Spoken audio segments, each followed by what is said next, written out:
कविताशाखां वन्दे वाल्मीकिकोकिलम् वाल्मीकिर्मुनिसिंहस्य कवितावनचारिणः शृण्वन् रामकथानादं को न याति पराङ्गतिम् वेदवेद्ये परे पुंसि जाते दशरथात्मजे वेद प्राचेदसादासीत् साक्षात् रामायणात्मना यत्र यत्र रघुनाथकीर्तनं तत्र तत्र कृतमस्तकाञ्जलिं बाष्पवारि परिपूर्णलोचनं मारुतिं नमत राक्षसान्तकम्. இங்கு கூடியிருக்கும் ஸ்ரீராம பக்தர்கள் அனைவர் முன்னிலையிலேயும் இன்னும் தொடக்கமாக ஸ்ரீராமராஜ்யம் என்னும் தலைப்பில் இரண்டு விஷயங்களை சொல்ல விழைகிறேன். பாரத தேசத்தில் ஹிமாச்சலத்திலிருந்து குமரி வரை ராமனே உயிர் நாடியாக விளங்குகிறார். அவரை பற்றி அவருடைய சரித்திரத்தை வால்மீகி பகவான் பாட அதுவே ஸ்ரீ ராமாயணமாக அனைவராலும் போற்றப்பட்டு வருகிறது. 6 காண்டங்கள், 24,000 ஸ்லோகங்கள் என்று ஒரு பெரும் காவியமாய் வியக்கத்தகு இலக்கியமாக ராமாயணம் உள்ளது. வடமொழியில் சம்ஸ்கிருதத்தில் வால்மீகி அதை பாட ஆங்காங்கு அந்தந்த தேசத்தின் மொழியில் அந்தந்த கவிஞர் அதை அழகாக மொழிபெயர்த்து பாடியுள்ளனர். தொன்று தொட்டு வரும் அனாதியான தமிழ் மொழி. அதில் கம்பராமாயணம் இயற்றினார். இந்த ஒரு மொழியில் மட்டுமல்லாமல் உலகத்தில் உள்ள எத்தனையோ மொழிகளில் ராமாயணம் மொழிபெயர்க்கப்பட்டுள்ளது. ஆனால் அனைத்து வகைப்பட்ட மக்களாலும் போற்றப்படுகிறது. ராமாயணத்தினுடைய கதையை நாம் சிறு வயதிலிருந்தே கேட்டு வருகிறோம். ஆனால் அந்த கதைக்கு இடையே ஆச்சரியமான பல கருத்துக்களை, ஒரு நாடு எப்படி இருக்க வேணும், ராமன் அந்த நாட்டை எப்படி ஆண்டிருக்கிறார், அதை போல் இன்னைக்கு இருக்கிறதுக்கு வழி என்ன, இருக்க முடியுமா, அப்படிங்கிற பல கேள்விகளுக்கும் விடையை வால்மீகி கொடுத்துள்ளார். அதனால இப்ப நாம பார்க்க போறவர்கள் எல்லாம் ஸ்ரீராமாயண கதையை ஒரு தரம் கேட்டு முடிச்சுட்டோம் அப்படின்னு முதல்ல நினைச்சுட்டு ராமாயண கதையா சொல்லிட்டு போறச்சே அதுல நடுவுல நிறைய கருத்துகளுக்கு விளக்கம் கொடுக்க முடியாமலே போயிடும். ஏன்னா கதையை சொல்லிட்டு போறதுக்கே நேரம் சரியா போயிடும். நடுவுல அதுல இருக்கிற கருத்துகளுக்கு ரொம்ப நேரம் கொடுக்க முடியாது இருக்கும். ஆனா இப்ப தெரிஞ்சுக்க வேண்டியது கதைக்கு இடையிடையே இருக்கும் கருத்துகள். அதுல ராஜ்யம் எப்படி இருக்கணுங்கிறத பத்தின கருத்து. ஏன்னா வேற இப்ப சரணாகதியை பத்தி கருத்துக்கள்லாம் இருக்கு, அதே இயற்கை வர்ணனை எல்லாம் இருக்கு. அப்படி இருக்கிறதுலாம் நம்ம பார்க்க போறது இல்லை. ராஜ்யம் எப்படி இருக்கணும், சமுதாயம் எப்படி இருந்தா ராஜ்யம் நன்னா இருக்கும், ராஜ்யம் எப்படி இருந்தா சமுதாயம் நன்னா இருக்கும், மக்கள் எல்லாரும் காலம் போக போக எப்படி வளர வேண்டும், மனம் எப்படி தாராள மனசா மாற வேண்டும், இது இத்தனையும் தான் நாம பார்க்க போறோம். ராமராஜ்யம்னு தலைப்பு கொடுத்துருக்கு இல்லையா? ராமன்னா என்ன, ராஜ்யம்னா என்ன? ரமயதீதி ராமஹான்னு சொல்லுவார்கள். காண்பவர்களுடைய, அவனை பத்தி கேட்பவர்களுடைய மனத்துக்கெல்லாம் ஆனந்தத்தை கொடுப்பவர் ராமன். ரமணம், ரம் அப்படின்னாலே ஆனந்தம், சந்தோஷம்னு அர்த்தம். ராமனை எப்ப சேவிச்சாலும் நமக்குள்ள ஒரு சந்தோஷம், ஒரு மகிழ்ச்சி ஏற்படுமா. அந்த மகிழ்ச்சியை தன்னை பார்க்கிறவாளுக்கெல்லாம் கொடுக்கிறவர் ராமன். இந்த பேரை வசிஷ்டாச்சாரியர் தான் சூட்டினார். ராமன் பிறந்து தொட்டிலில் இட்டிருக்கிறார். வந்திருக்கிறார்கள்.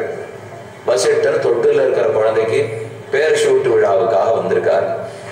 பார்க்கிறார், நாமெல்லாம் அப்பா அம்மா பேசி இன்ன எழுத்தில் ஆரம்பிக்கிறீர்களா, அப்பதான் குழந்தைக்கு நன்னா இருக்கும்னு சொல்றார். அதனால அதுல ஒரு பேர் சொல்லுங்க அப்படின்னுவோம். யாரும் பெரியவா 2 பேர்கிட்ட கேட்டுன்னு வந்துடுவோம், பேர் வச்சுருவோம். இப்போ வசிட்டாச்சாரியார் யார்கிட்ட போய் கேட்பார்? அவருக்கு தெரியாததா? அவர் வந்து குழந்தைய பார்க்கிறார், இன்னும் அவர் பேரை முடிவு பண்ணல. அப்ப அந்த குழந்தையே வசிட்டாச்சாரியரை தூண்டுறதான், எனக்கு ராமன்கிற பேர் வை. எப்படி அது தூண்டும்? அழகா இருக்கார், அந்த அழகை பார்த்த உடனே ஆனந்தம் வருது. அப்ப அழகை பார்த்தா ஆனந்தம் வருங்கிற பேரைத்தானே வச்சாகணும். நேர அழகை பார்க்கிறார், அதனால சந்தோஷம் வருது. அப்ப உடனே என்ன பேர் தோணும்? அழகை பார்த்து சந்தோஷத்தை கொடுக்கும் அவன் அப்படின்னு தான் பேர் வைக்க தோணும். அதனாலேயே ராமன் என்ன பெருமாளுக்கு பேர் வச்சுட்டார். ராமச்சந்திரன் கூட சொல்றோம். ஏன்னா இந்த அழகே சந்திரனை போல வட்டமான முகம், சூரியனை போல கூட பளிச்சுன்னு இருக்கலாம். ஆனா சூரியன் எத்தனைதான் ஒளி மிகுந்தவரா இருந்தாலும் ஒரு துளி அதுல கஷ்டம் இருக்கு பாருங்க, வெப்பம், வியர்வை, அந்த சிரமம் இருக்குத்தானே செய்யும். அதே நிலா சந்திரன் வச்சுனுட்டா எப்போதும் குளிர்ச்சி, பார்க்கறச்சேவே நாள் முழுக்க இருக்கிற வெய்யெல்லாம் தொலைஞ்சாப்புல இருக்கு. அது சந்திரனுக்கு இருக்கிற ஏற்றம். அதனாலதான் ராம சந்திரன் என்னை சேர்த்து பேர் வச்சுட்டார்கள். பார்க்கறதுக்கு அழகா இருக்கார், ஒளியோட இருக்கார். அதே சமயம் சூரியனை போல ஒளி இல்லை, சந்திரனை போல ஒளியோட இருக்கார், குளிர்ந்த ஒளியோடு இருக்கிறார். இப்ப இந்த பெரிய விளக்கு போட்டுருப்பா பாருங்க, இப்ப இங்க காணும், சாதாரணமா எல்லா இடத்துலையும் போடுவா, ரொம்ப பளிச்சுன்னு விளக்கு. அது 2 வர்ணத்துல இருக்கும்.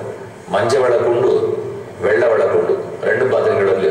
மஞ்சள் விளக்கா இருந்தா அப்படியே எரியிறாப்புல இருக்கும், வெள்ளை விளக்கா இருந்தா குழு குழுன்னு இருக்காப்புல இருக்கும். மஞ்சள் விளக்குன்னா சூரியனை போலேன்னு அர்த்தம், வெள்ளை விளக்குன்னா நிலாவை போலேன்னு அர்த்தம். இதுல இன்னொரு ஆச்சரியம், ராமன் அவதரித்தது சூரிய வம்சத்தில். அவர் பிறந்ததெல்லாம் சூரியனுடைய குலத்திலே. சூரிய குலத்துல பிறந்துட்டு சந்திரநாட்டம் குடுகுடுன்னு இருக்கார். அப்ப அது எவ்வளவு சேர்க்கை. சூரிய குலத்துல பிறந்தா சூரிய நாட்டம் தானே கொதிக்கணும். ஆனா பிறந்தது சூரிய வம்சத்தில், இருக்கிறது சந்திரனை போல நிலாவை போல குடுகுடுன்னு. சந்திரகாந்தான நம் ராமம் அதீவ பிரிய தரிசனம்னு சொல்லுவார்கள். சந்திரனை போல காந்தி படைத்த முகம், அதீவ பிரிய தரிசனம், பார்க்க பார்க்க பிரீத்தி ஏற்படுத்துறா போல அன்பு பொழியராப்புல இருக்கிற திருமுக மண்டலம். இதுதான் ராமன்கிறதுக்கு அர்த்தம். அப்ப ராமஹா ரமயதீதி ராமஹா, பார்ப்பவர்களுக்கு ஆனந்தத்தை கொடுக்கிறான் ராமன். இப்ப ராஜ்யம்னா என்னன்னு பார்ப்போம். ராமன் அர்த்தம் பார்த்துட்டோம், பார்க்கிறவாளுக்கெல்லாம் சந்தோஷத்தை கொடுத்துட்டே இருக்கார். அப்ப ராஜ்யம்னா என்னவா இருக்க வேண்டும்? ரமயதீதி ராமஹா. அப்ப ராம ராஜ்யம்னு சொல்றமே, ராஜ்யத்துக்கு அர்த்தம் சொல்றார். முதல்ல ராஜான்னா என்னன்னு சொல்றேன், அது தெரிஞ்சிட்ட அப்புறம் தான் ராஜ்யம்னா அர்த்தம் பார்க்கணும். ரஞ்சனாத் ராஜா விஷயத்தெல்லாம் நீ கொஞ்சம் நன்னா மனசுல வாங்கிக்கணும். இந்த அடிப்படை முன்னுரை நன்னா புரிஞ்சுதுன்னா தான் மேல போக்க போற அர்த்தங்கள்லாம் உங்களுக்கு நன்னா மனசுல நிற்கும். ரஞ்சனாத் ராஜா, ராஜாங்கிற பேரு சம்ஸ்கிருத சொல்லுதானே, அதுக்கு அர்த்தம் பார்த்தீங்கன்னா ரஞ்சனாத் மகிழ்ச்சி ஊட்டுகிறார், தன்னோட கூட இருக்கிறவாளுக்கெல்லாம் மகிழ்ச்சியை கொடுக்கிறார், அதனால ராஜா. அப்போ ஒரு ராஜான்னாலே பிரஜைகளுக்கு மகிழ்ச்சி கொடுக்கிறவரா இருக்கணும். அதனாலதான் அதுக்கு பேரே ராஜான்னு வச்சிருக்கா. அப்ப ரஞ்சனாத் ராஜா தன்னை எல்லாருக்கும் மகிழ்ச்சி கொடுத்துடுறார். இது ராஜா சப்தத்துக்கு அர்த்தம். ராமன்கிற சொல்லுக்கு என்ன பொருள் பார்த்தோம்? தன்னை பார்க்கிறவாளுக்கெல்லாம் மகிழ்ச்சி கொடுக்கிறார். அப்ப எவ்வளவு ஒற்றுமை இருக்கு பார்த்தீங்களா? ராஜாங்கிறது பொது சொல், ராமன்கிறது சிறப்பு சொல். ஏன்னா ராஜான்னா ராஜா எல்லாருக்குமே ராஜான்னு பேரு, ஆனா எல்லாருக்கும் ராமன்கிற பேர் இல்லையோ இல்லையோ. அப்போ ஒரு பொதுவான சொல் ராஜா, சிறப்பு சொல் ராமன். ஆனா அர்த்தம் பொருள் ரெண்டுக்கும் ஒரே பொருள் இருப்பாங்க. ராஜான்னு சொன்னாலும் ரஞ்சனாத் ராஜா, ராமன்னு சொன்னாலும் ரமயதீதி ராமஹா. அப்ப பொதுவா ராஜான்னாலே சந்தோஷத்தை கொடுக்கிறவரா இருக்கணும். ஆனா அப்படி ஒண்ணு எல்லா அரசர்களும் கொடுக்கறதா தெரியல சுவாமி. எத்தனையோ கொடுங்கோல் அரசர்கள்லாம் இருந்திருக்கா. அப்ப ராஜாங்கிற பேருக்கு தகுந்தாப்புலயே அவன் நடந்துக்கலையே. பேருக்கு தகுந்தாப்புல யார் நடந்துப்பா? ராமனா இருக்கணும் இல்லையோ. ஏன்னா பேர் ராமன்கிற பேர்ல தானே பார்க்கிறவர்களுக்கெல்லாம் சந்தோஷத்தை கொடுக்கிறான்னு இருக்கு. அப்ப ராஜான்னு சொன்னால் ரஞ்சனாத் ராஜா, பார்ப்பவர்கள் எல்லாருக்கும் சந்தோஷத்தை கொடுக்கிறவர், பிரஜைகளுக்கெல்லாம் மகிழ்ச்சி ஊட்டுறவர். ராமன்னு சொன்னார் தன்னோட கூட இருக்கிறவர்களுக்கெல்லாம் மகிழ்ச்சி கொடுக்கிறவர். அப்ப ரெண்டையும் சேர்த்து பாருங்க. இப்போ ராஜா ராமன் அப்படின்னு கிடைக்கிறது இல்லையோ. ராஜான்னு சொல்லணும்னாலே ராமனைத்தான் சொல்ல வேண்டும். ஏன்னா அந்த பேர்லயே அனைவருக்கும் மகிழ்ச்சி ஊட்டுகிறான்ங்கிறது இருக்கு. அது மற்ற பேருடைய பேர்ல அப்படி இல்லை. இப்ப கிருஷ்ணான்னு சொன்னால் கண்ணன் கிருஷித் பூவாச்சக சப்தா நஷ்ட நிருதி வாச்சகா, பூமிக்கு ஆனந்தத்தை கொடுப்பவன். இதுதான் கிருஷ்ணநாமத்துக்கு அர்த்தம். அப்ப இந்த பேர்கள்லாம் அந்த ராஜாவோடையே சம்பந்தப்படுத்து. பார்த்தீங்களா, தன்னுடைய பிரஜைகளுக்கு சந்தோஷம் கொடுக்கிறவர் ராஜா, பார்க்கிறவர்களுக்கெல்லாம் மகிழ்ச்சி ஊட்டுறவர் ராமன், பூமிக்கு மகிழ்ச்சி கொடுக்கிறவர் கிருஷ்ணன். அப்ப இவர்களைத்தான் ராஜான்னே சொல்ல முடியும். அப்படின்னா ஏன் கிருஷ்ண ராஜ்யம்னு வைக்காமல் ராமராஜ்யம்னு தலைப்பு வச்சிருக்கீங்க? வைக்கலாம். ஆனா ராஜான்னு சொன்னால் என்னமோ தெரியல. ராமன் தான் 11,000 வருஷம் ராஜ்யத்தை ஆண்டிருக்கிறார். கண்ணன் பட்டாபிஷேகத்தை இழந்த குலத்தில் பிறந்தார். கண்ணன் பிறந்தது எது குலம்? எது குலத்துக்கு யயாதி சாபத்தாலே எது பட்டாபிஷேகத்தை இழந்து விட்டார். அதனாலதான் அவருக்கு பட்டாபிஷேகம் ஆகல. அப்புறம் துவாரகைக்கு பட்டம் சூட்டினார்கள். அதனால ராஜான்னு கண்ணனை சொல்றதை விட ராஜான்னு ராமனை சொல்றது இன்னும் எடுபடும். அப்ப கண்ணனை என்ன சொல்லணும்னால் உபதேஷ்டா ஆச்சாரியம். ஆச்சாரியன்னா கண்ணன் தான். கிருஷ்ணன் ஆச்சாரியன்னு சொல்லலாம், ராமனை சொல்ல மாட்டான்.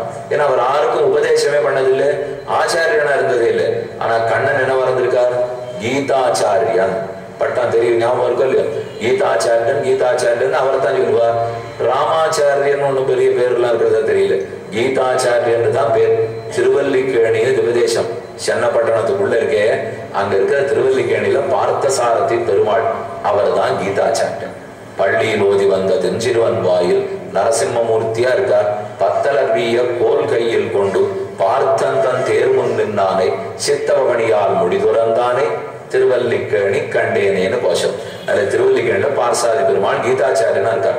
கண்ணான் கிருஷ்ணாவதாரம்னு சொன்னா ஆச்சாரியன்னு ஏற்றம், ராமாவதாரம்னு சொன்னா ராஜான்னு ஏற்றம். அப்ப ராஜா சப்தத்துக்கு அர்த்தம் பார்த்துட்டோம், சந்தோஷம் கொடுக்கிறவர். இப்போ ஒரு நிமிஷம், நாம எப்படி ராஜ்யத்துல இருந்துட்டு இருக்கோம், உலகம் இப்ப எப்படி இருக்கு, ராஜாக்கள்லாம் எல்லாருக்கும் சந்தோஷத்தை கொடுத்துட்டு இருக்காளா? இப்ப ராமன் நடந்தபடிக்குத்தான் எல்லா ராஜாக்களும் நடந்துட்டு இருக்காளா? யோசிச்சு பார்ப்போம். நிச்சயமா பொருந்து போறது இல்லை. அடி அது பொருந்துன்னு இப்ப எதிர்பார்த்து இதை சொல்லவும் இல்லை. ஏன்னா அது இருந்தது திரேதாயுகம், நாம இப்ப இருக்கிறது கலியுகம். அந்த யுகத்திலேருந்து இந்த யுகத்துக்கு எத்தனையோ மாறுதல்கள் இருக்கும். கிருத யுகத்திலேருந்து திரேதாயுகத்துக்கு நிறைய மாறிப்படும். திரேதாயுகத்திலேருந்து துவாபர யுகத்துக்கு இன்னும் சீரழியும். துவாபர யுகத்திலேருந்து கலியுகத்துக்கு இன்னும் மோசமாகும். அதனால அப்படியே ராமராஜ்யம் இப்ப நடந்துட போறதுங்கிறத நம்ம இப்ப பாக்கிறதுக்கு வரல. ஆனாலும் இப்படித்தான் இந்த நாடு அந்த நாள்ல ஆளப்பட்டிருக்கு, இப்படியும் ஆளலாம், இப்படியும் பிரஜைகள் சந்தோஷமா இருந்திருக்கா அப்படிங்கிறத கொஞ்சமான நம்ம தெரிஞ்சுக்கொண்டோமா? தெரிஞ்சுட்டாதான் இப்படி இருந்த நம்ம ராஜ்யம் அப்படி மறுபடியும் இருந்தா என்ன அப்படின்னு ஒரு எதிர்பார்ப்பான வரணும் இல்லையோ. மக்கள் எல்லாரிடத்துலயும் அந்த எதிர்பார்ப்பு வந்தா உடனே என்ன பண்ணுவோம்? நம்மால சட்டுன்னு பெருசா ஒண்ணு சாதிச்சிட முடியாது.